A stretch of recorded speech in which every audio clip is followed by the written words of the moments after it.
President Trump believes he will be able to predict the outcome of his upcoming summit with North Korean dictator Kim Jong-un within 1 minute of meeting the leader, he told reporters on after departing the G7 summit on Saturday. Cutting off a female journalist's question about how long he thought it would take him to gauge Kim's seriousness, Trump assured her his quick gut was all he would need. "I think within the first minute, I'll know," Trump said, further explaining that it would be just my touch, my feel. "That's what I do." Trump then, unprompted, repeated the question, his answer, "And why? How long will it take to figure out whether or not they're serious?" "I said, maybe in the first minute. You know the way they say you know if you're going to like somebody in the first 5 seconds? You ever hear of that one? Well, I think that very quickly I'll know whether or not something good is going to happen.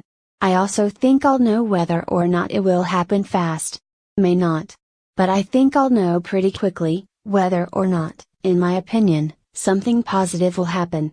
And if I think it won't happen, I'm not gonna waste my time. I don't want to waste his time." In other remarks during his impromptu press conference, Trump once again sounded optimistic about the summit, though it's not clear what he is basing that optimism on, and he wouldn't predict the outcome. "I feel that Kim Jong-un wants to do something great for his people," he explained. "And he has that opportunity, and he won't have that opportunity again." The summit is a one-time shot for Kim, according to Trump, though he also said he was hopeful that the summit would lead to some kind of relationship between the pair, since at a minimum, "I do believe, at least we'll have met each other, and that he and the world leader he once derisively referred to as Little Rocket Man will get along." Earlier in the week, White House sources indicated that the president was just going to seek a broad declaration from Kim regarding his desire to denuclearize, along with some kind of timetable Trump can then hand off to aides.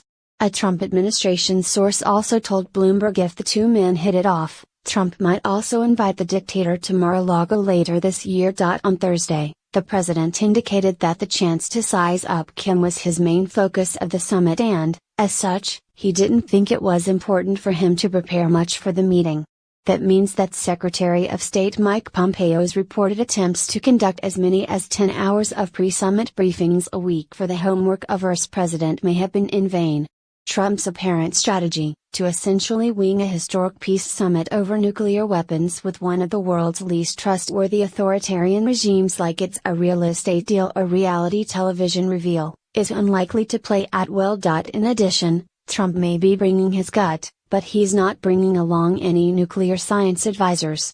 The New York Times reports that the president, who has never named a science advisor and has been leading a notably science-adverse administration, will not have anyone trained in nuclear physics with him at the summit, which could put the U.S.